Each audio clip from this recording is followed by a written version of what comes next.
this is the most important thing we can think about. Any dog, no matter the breed, no matter the age, can experience anxiety-related symptoms and anxiety-related clinical signs. So it's so important to remember that regardless of who your dog is, you should keep an eye out for anxiety-related behavior. Welcome to Care Experts, a podcast dedicated to empowering you with knowledge for your health and self-care. I'm Melissa, a broadcast journalist. And I'm Selah, a former fitness coach and personal trainer.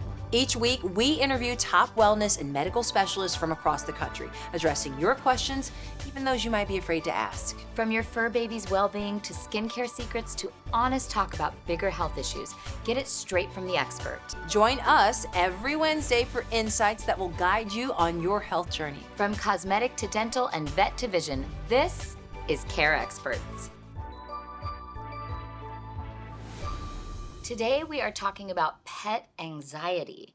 It's real. I know you're making that face because you're like, wait, is that a real thing? I didn't know. I mean, I know you know about pet separation anxiety, but Yes. this goes beyond that, like a general anxiety. I have a dog, Rocky. We've talked about him before on the show. Right. And he has to be on medication for his anxiety. Wow, I had I know. no idea that was a thing. Yeah, we're going to talk about that and why pets have anxiety, how to help them deal with that today in today's episode with Dr. Courtney Campbell, who is a board-certified veterinarian. I cannot wait to get his expertise on how we can help our dogs Yes, me deal too. with their anxiety. Let's do it. Oh, hello, Dr. Dr. Campbell. Courtney Campbell in the Hello. house. Welcome. What is going on? I'm excited to be here. We're so glad to have Anytime you. we get a chance to talk to you and about pets, it's like a win-win. You know? Yes. Win-win-win for Yes, us. yes. And for our audience Right. to learn from you. Absolutely. Today we're talking about pet anxiety. Jeez, It's yeah. real. It's a Yeah. real thing. Yeah, Yeah, we're absolutely. going to deep dive into it. Yeah, and so many people at home, so many pet parents and families are dealing with it. They're like wondering, what can I do? I mean, and the crazy thing about anxiety, unfortunately, is that if left untreated, it gets worse. Yeah. Okay, so let's give our audience at home a little bit of like who you are and why you're our expert for today. Okay. So Dr. Courtney Campbell is a doctor of veterinary medicine. He has a degree and is a diplomate of the American College of Veterinary Surgeons. So you're not just a veterinarian, you're a veterinary surgeon. Yes. And I would say, all those primary care veterinarians, salute to them. I've happened to be a specialist, which is also super fun too. And you're board certified, There we have go. been since 2019. Yes.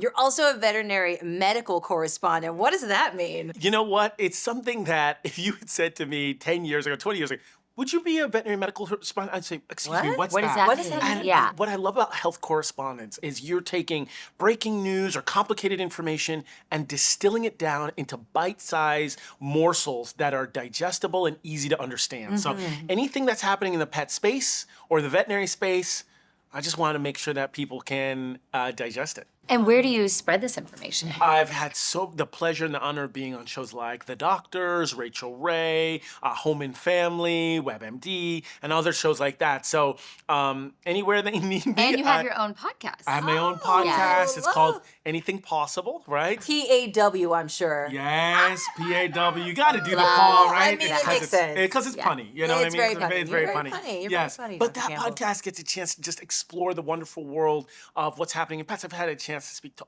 authors and the head of the American Veterinary Medical Association, and then even people that are doing research on COVID sniffing dogs. So I think that the ability to find out what's happening out there is really beautiful. Yeah, that's amazing. What was it that drew you to veterinary medicine in the first place? That love for veterinary medicine is a combination of two things. It's a love for science and animals. Now, here's what I mean by that. If you have a love for just animals, I wouldn't necessarily say go into veterinary medicine because a lot of it is science, a lot of it is medicine, a lot of it is problem solving. It can get pretty heavy. But if you love animals and then love the science, it's wonderful, right? Okay, But if let's say, you're, because you guys are the care experts, you get a chance to talk to so many experts. If you love science and you like feet, be a podiatrist, right? If you love, right? If you love science and you like people, be a physician, right? So the idea here is science has to be the first love, right? And then figure out what model you want to practice medicine on. You put those two together, and you got it. That's a great career tip for, younger Yeah, people. it really is. Not like you guys need Actually. career tips, but I'm just saying. Well, let's just say I wouldn't do the science part. Oh, so- there we go. Yeah, there you go. That's Right on over there. But can we talk about it? Yes. we can. There we go. Exactly. Well, and understanding pet anxiety, as someone who doesn't have pets, I grew up with pets, but I really don't know what is pet anxiety. Can you explain it? Anxiety-related behaviors, the nomenclature, the words are changing, evolving, right? So we used to call it separation anxiety. Now we call it sort of anxiety-related behaviors that are due to separation. But I think ultimately, anxiety, that's the key. It's just a complex of behaviors. Vocalization, drooling, pacing, barking, destructive behaviors. And they all have one thing in common. They happen when dogs are, quote, left alone.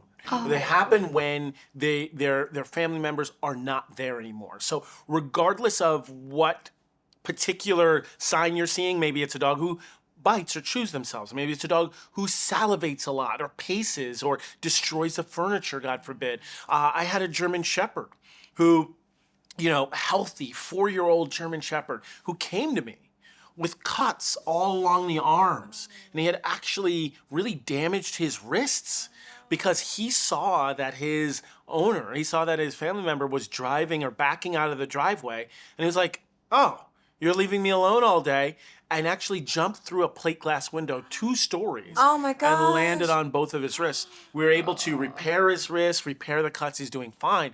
But that's how powerful the anxiety was because he was saying, you're leaving. Now, you two are really good friends. But if I said to you, hey, she's leaving, you're never going to be able to see her ever again. Oh, don't say that. You would have a little Sure. anxiety, right? Right. And that's what a dog may be. Of course, I can't get into their mind, but it may be what they're feeling. Like, there's my family member leaving, and either I'm never going to see them again, or it's going to be a long time before I see them again, right? Okay, and it's interesting that you bring up the time factor. Right. Because I have read, and this may be a myth, so bust this myth if it is indeed one. Can dogs perceive time as it actually is, or is their perception of time much bigger or exaggerated? Yeah, that's a great question. So the 2 ways to answer that are dogs can perceive time in the sense of they have their internal chronometer. Sure. They're not saying it's 3 o'clock, it's 4 o'clock, it's 5. They are saying at around this time every day, something triggers in my mind to say that this is happening. Interesting. Okay, that But- makes sense. Okay. So if you were to, let's say, put them into a different environment with different light and dark schedules, then they might be tricked into assuming that it's a certain time of day, right? But they're not thinking that it's 3 o'clock. Also, dogs can also assess time, and this is not at all related to anxiety, but we'll throw it in there anyway because you asked about time. Dogs can perceive time through smell, meaning if their sense of smell is between 10,000, somewhat 20,000 times stronger than ours, right? So just imagine if your sense of smell was 20,000 times stronger than it is right now. That's different, right? They can perceive time through smell in that if something has a very powerful smell, they understand this happened recently. If it has a very dull smell, they're like, okay, this happened a while ago in the past. And so they can detect when things happened in the course of time just by how strong the sense of smell is, right? That is incredible. Their entire world is sort of mediated through their nose and through olfaction, right? Yeah. So Is separation anxiety different from overall anxiety when it comes to dogs? now, dogs can have a variety of anxiety-related behaviors, right? They can have thunderstorm phobias. They can have anxiety or what we call confinement anxiety, where they're in a crate for too long, right? Yeah. And of course, they can have what we call separation anxiety, where they are exhibiting these behaviors because, they were left alone, right? So that's why we kind of use the term anxiety-related behaviors. But in this situation, we're actually talking about these anxiety behaviors that start when they're left alone. Okay. Yeah. Wow. But you can't be with your dog 24/7. Exactly. Like it's Can't. impossible, It right? really And what do you is do when you impossible. go out of town and you have to board your dog or something like that? Yeah. You can, all right? And so I think you're hitting at the heart of, all right, I know that my dog is potentially having anxiety, but what do I do about it? That right? moment, exactly. Yeah. And that's a really interesting take, because I think most pet parents, right, we want our dogs to be happy and healthy. Right? Yeah. Those are the two sort of imperatives that we have. For and sure. knowing that our dogs have fear or anxiety, that doesn't sit right with any pet parent. So I would say number one, right? If you want the top 5, you say, Courtney, what are the top 5 things I would do to help my dog with anxiety? And I would say number 1, work with your veterinarian on ruling out medical conditions, right? Number 1, medical conditions. Because if your dog has a UTI, right, or urinary tract infection, or has a gastrointestinal issue, they may show anxiety-related behaviors. Or if your dog suddenly goes blind or has cognitive decline because they're getting older, then they're going to pace a lot and exhibit anxiety. Let's say you're a puppy and you're chewing on everything and you've got all the couch in your mouth and shoes in your mouth. You go, my puppy's anxious. Nope, they're just being a puppy, right? And so these kinds of things can look like anxiety-related behaviors, and they're not. So you need to get the medical diagnosis Medical first. diagnosis, particularly if your dog has osteoarthritis, you think they have anxiety, I give them some pain medications or an anti-inflammatory, suddenly they're better. Right. Okay. So that's step 1. Step Okay. 2, try to work with a veterinary behaviorist, right? Because just like I have, extra training and knowledge in surgery, right? Because I'm a board-certified surgeon, there are board-certified veterinary behaviorists. And you say, well, doc, why a veterinary behaviorist? And here's why. Not only can they work with you on training and behavioral modification, they can also prescribe medications, right? Medications are key. Now, we'll get to this a little bit later. There should never be the first line of treatment, medications. But a veterinary behaviorist will be able to prescribe medications, right? Number 3, and I can't emphasize this enough, videotape. Okay. Have your phone out anyway all the time. Yeah, right? here's The why. beauty of modern age. Because over 50% of dogs at some point in their life will experience anxiety-related behaviors. And unless there's signs, unless there's smoking gun evidence of your Louis Vuitton shoes chewed up, you won't know, right? Unless there's puddles of saliva everywhere, you'll never know. And so having videotape or having recordings around the house will, number 1, it'll do 3 things. 3 main things this videotape will do. Number 1, it'll reveal the truth. Is my pet anxious? Number 2, you'll be able to share that with the veterinarian or the veterinary behaviorist because they're going to ask you, well, what kinds of signs does your dog show? And you'll say, well, look at the tape. I've got the receipts. I got the receipts. Yes, I right?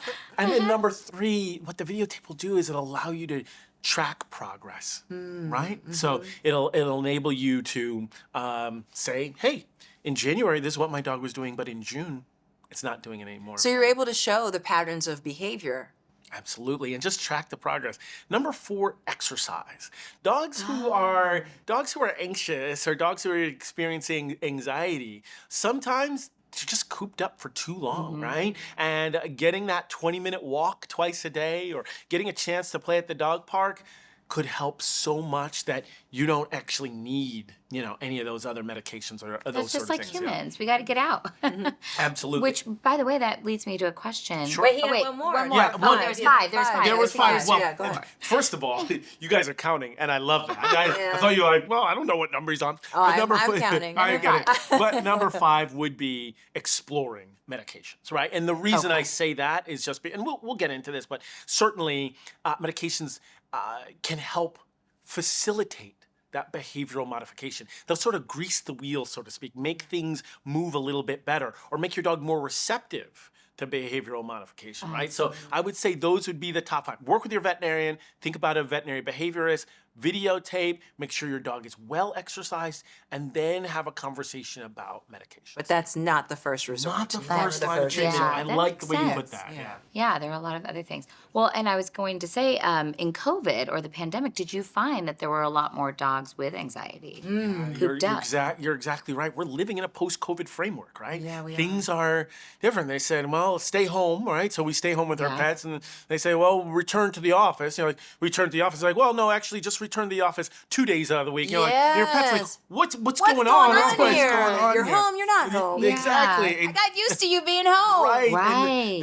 And that post-COVID framework, we learned a lot about our pets in that scenario. So you're exactly right. Abrupt changes in schedules, volatility in your schedule, that can all be, a risk factor or could increase the chances that your dog, can have anxiety-related behaviors for sure. So how would you suggest you calm an anxious dog, Right. especially after you've sought the medical advice sure. and they're like, well, there's nothing medically happening here. Right. Are there tips you can give us on how we would calm our anxious dog? Like First and strategies, first and most important thing to do, right? Once you're working with a veterinary behaviorist, they've given you some tips and tricks and things like that. Number one, I would sort of foster a spirit of independence, right? Get them used to being alone and being happy. And one thing that I have sort of utilized in my life is something I like to call a meditation mat.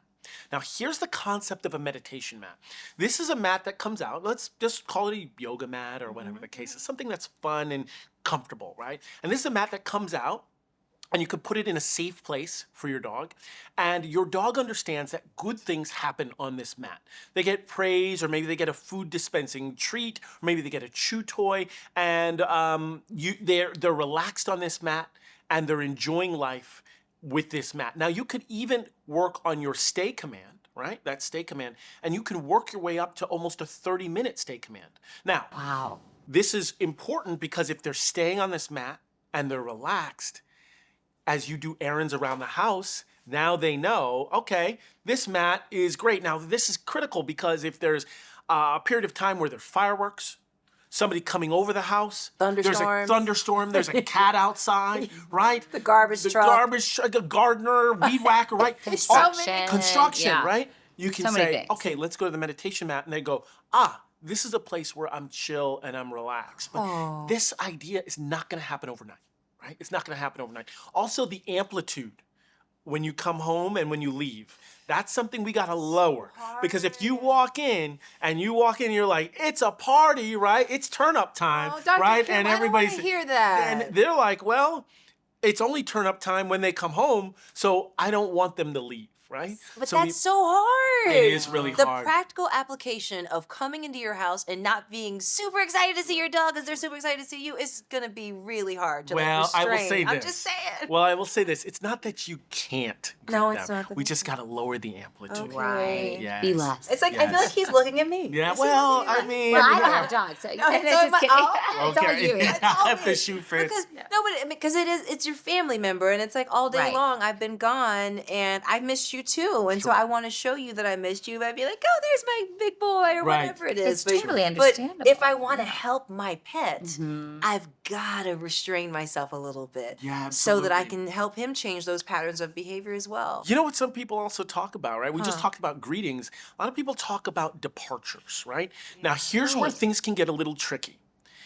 They talk about scheduled departures or sort of a prolonged departure, just sort of scheduled departures and working to decrease the amplitude of departures. Right? But you have to be very particular and careful about that, because if your dog gets anxious with departures, if you do that for a very long period, it can actually make the anxiety worse.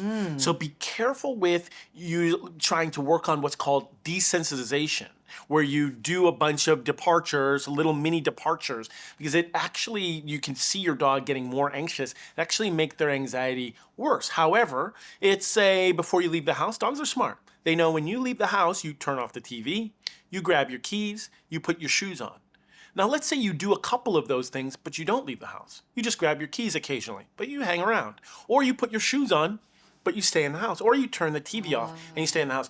Those sorts of things can help to desensitize dogs.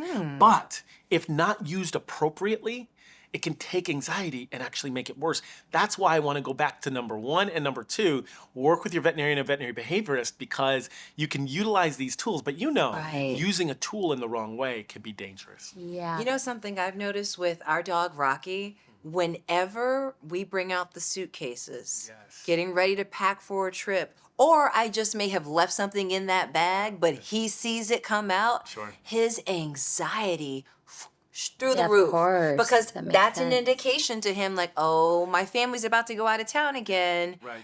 Oh my goodness, I'm gonna be so scared. And it's like, but we always come back. We Right. It always kind of come reminds back. me of like, oh, my dog, Doc, every time my dog gets in the car to come see you, he gets so anxious. I say, do you ever bring your dog in the car unless they're going to the veterinarian? No, I never do. The only time he's in the car is when he's a trip So to the they veterinarian. know. They know exactly. They're so Once I'm getting in the car, I'm going to the here we vet. go. Yeah, exactly. Oh, here we go. Here we And go. you know what? And they freak out because I always say to my husband when you're getting ready to take him to the vet, because Rocky does get to go to other places. Sure. He gets excited about going in the car. But the moment he starts to smell the other dogs, when my husband opens the door to try to get him out, Rocky's jumping Yes. all around the car to avoid being taken out of the car. yes. Because they can smell the They other can- dogs, I'm assuming. Right, they can and- smell other dogs. They know they're going into a foreign environment. And I will be honest, there's only so much you can do with that. Of course, Yeah. along the way, right, you can work,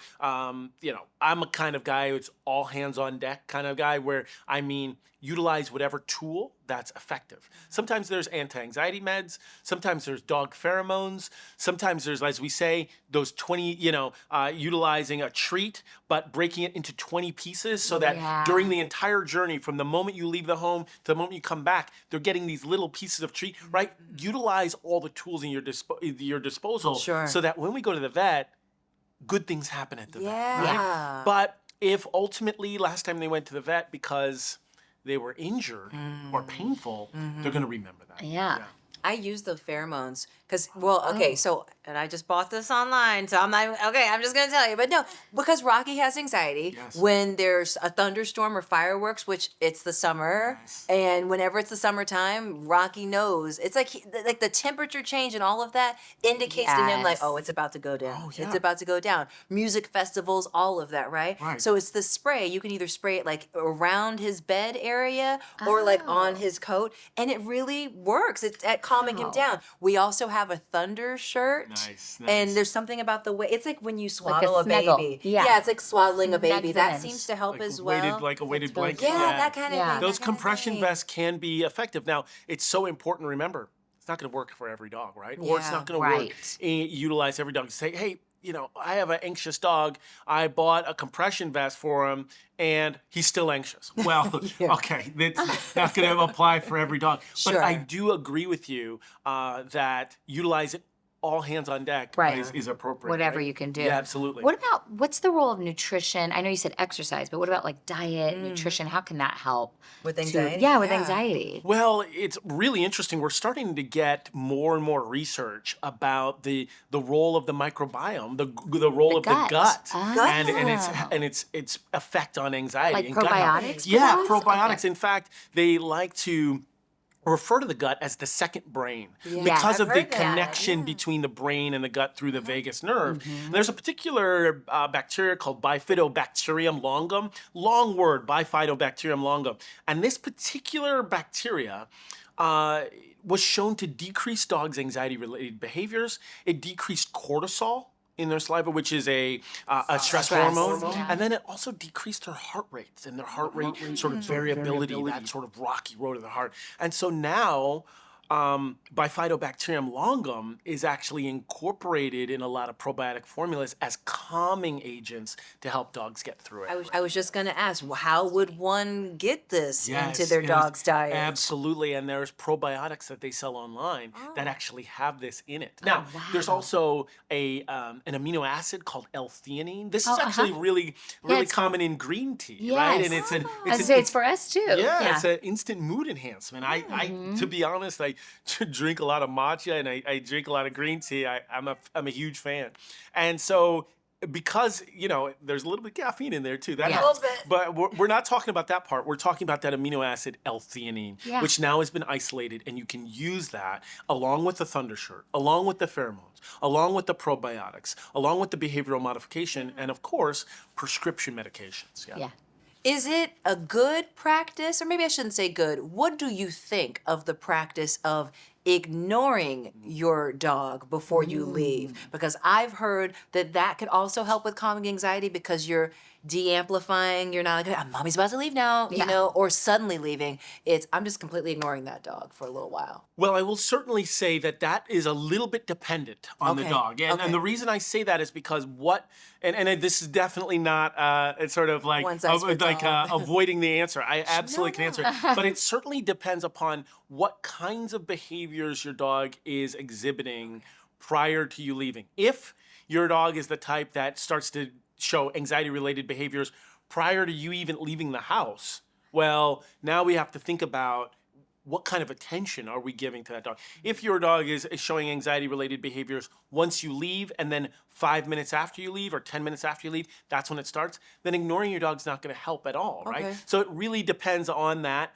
Number 3, which was videotape, because that will give you an indication as to when did the behavior start, what kinds of behaviors is my dog doing, and most importantly, what tips do we have to specifically curb that behavior? You're exactly right. Not one size fits all. Yeah. That makes sense. Environmental modifications. Is there anything we can do to make the environment helpful for pet anxiety? It's so critical, right? Because we mentioned number 4 is exercise, right? And that, you know, dogs who are well exercised have a better chance of getting some benefit from all of these behavioral things we're talking about, right? If your dog's cooped up and your dog's, like, for example, some people say, well, I really believe in crating. Crating can be helpful too, but if your dog's already anxious, putting them in a crate, they can actually be damaging, right? They could try to destroy the crate or destroy themselves, or it could actually amplify the anxiety. So when you talk about behavioral modification, one thing that I think is or behavioral modification and environmental enrichment, right? It just means, in a very simplistic way, make it more fun. Make it more fun to be at home with your dog. And one technique is certainly utilizing those food dispensing treats, right? And so your dog, for anxiety, will be able to play with those treats and keep their mind occupied. Certainly the meditation mat is a great behavioral modification. Getting a chance to go outside is a great behavioral modification. And then the one sort of elephant in the room that we haven't talked about is, if you can avoid leaving them alone, do that, right? If you can take them to work with you, or if you can hire a dog trainer or a dog walker or a pet sitter, or take them over to your relative's house, so that if there's a way to prevent them from being alone, why not try that? But I think for a lot of people, that's not possible, so that's why we talk about the other side. Yeah. Dr. Campbell, when is the time to consider medication for your dog's anxiety? I would say the best time to consider medication is after a consult with your veterinary behaviorist. Now, here's why. Because if your dog's only exhibiting mild anxiety, maybe that's something you can curb just through behavioral modification. Maybe you can get one more walk in there, right? Maybe one walk in the morning's not enough. Maybe do one in the evening, and your dog's less anxious, right? But if your dog is having severe anxiety, or the tips you've tried, they're not working. Also, if your dog is already exhibiting severe anxiety, your veterinary behaviorist may say, we're gonna start medications immediately, and here's why. Because the tips I'm gonna give you, your dog may not be receptive to those at all. And so if I can lower that threshold of anxiety, then all the other tips that I'm gonna give you are now gonna work. So either they may say, let's start medications immediately, or they may say, let's give it a few beats, let's give it a few trials, and then we'll start it later. Gotcha. Is there anything about pet anxiety that we haven't touched on that you'd like to add? You know, not really. There's, you know, we've touched on a variety of things about pet anxiety, but the most important thing I could say is that there's a whole bunch of different types of anxiety, whether it be thunderstorm phobias, or, like I said, people outside or animals outside. Construction, all those sort of things. Sound. And so it's so critical to say, all right, before I jump to separation anxiety behavior, let me find out if there's other things going on with my pet first, and then it's a team approach. And, you know, you say, how long should I be doing this, right? I would say 4 to 6 months easily, if medication, or at least 2 months past once these signs stop. Some dogs are anxious, they're gonna be on it for lifelong therapy. Oh, wow. Also, the idea that when can you start building this spirit of independence. When can you start helping your dog? As early as 8 to 12 weeks, you could start that, right? So, if you've got a puppy at home, building that spirit of independence is going to be so critical. Thank you so much for touching on the time frame, because I hadn't even considered that part, like how long they should be on the medication, how long Right. you can wait to see results, Right, all yes. of that. Yeah, most importantly, I would say the one thing I would just underline is this. We've got dogs who we're worried about with anxiety, coming from a shelter or a rescue, or those high drive dogs, or the dogs who are older, right? But I think this is the most important thing we can think about. Any dog, no matter the breed, no matter the age, can experience anxiety-related symptoms and anxiety-related clinical signs. So it's so important to remember that regardless of who your dog is, you should keep an eye out for anxiety-related behavior, because knowing's half the battle.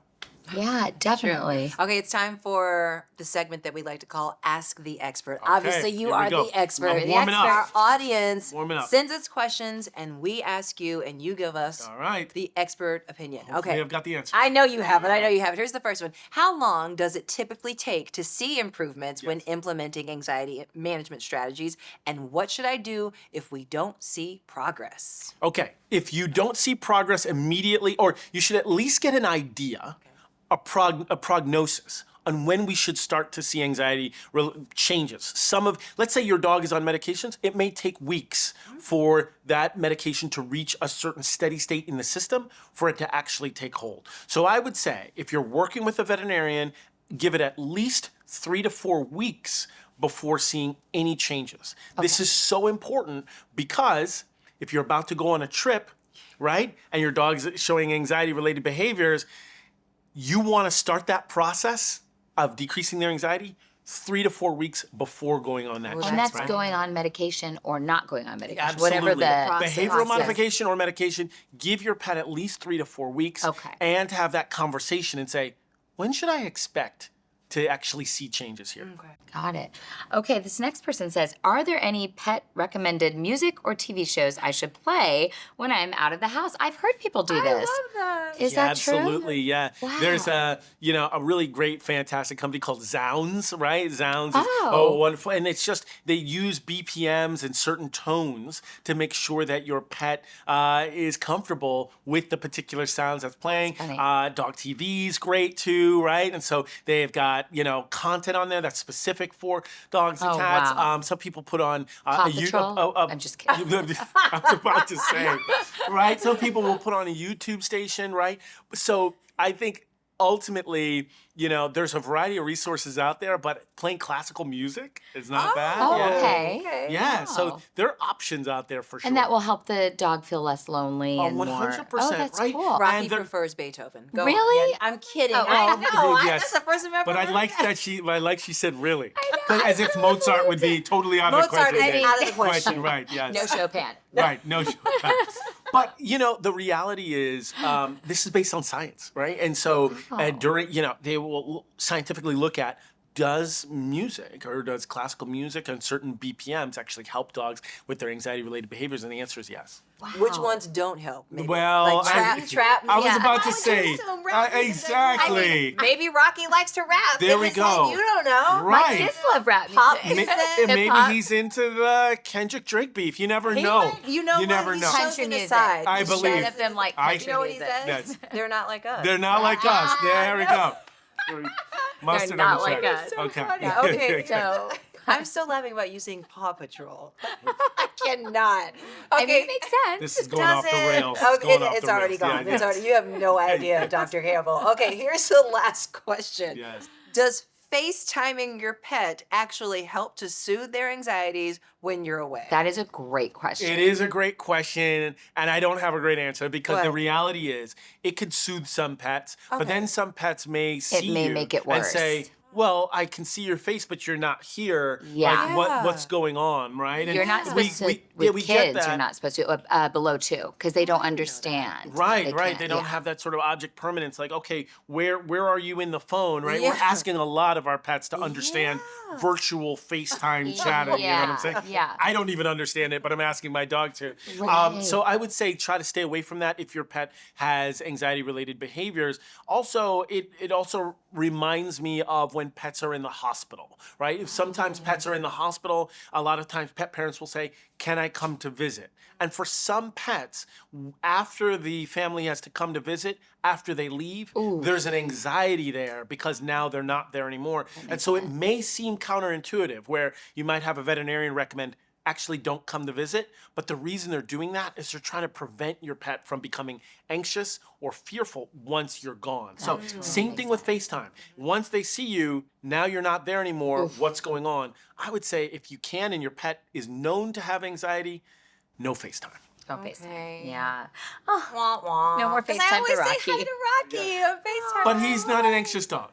No, he is the most Okay, all anxious of dogs. all right. Did you not hear me with the Okay, you made pheromones and the thunder shirt? Like, we oh, do jeez. all Oh, the poor things. thing. Oh, my God. He's got a lot of He's baggage, neurotic. Dr. He's Campbell. neurotic. All right. Was there anything that we didn't touch on that you want to share? You guys about are great. dog So anxiety? comprehensive. You covered so much ground You today. did. You And, did, well, yeah. I'm trying- But no, I think you're fantastic. And I think we have some tips and tricks to get over pet sure. anxiety. For sure. Thank you so Love much, it. Dr. Campbell. Thank we have to have both. you back again. All right, let's do this Definitely. again. Thank you. Thank you so much for joining us and being part of our growing community. Stay tuned for new Care Expert episodes every Wednesday. And don't forget to subscribe on your favorite podcast app and YouTube.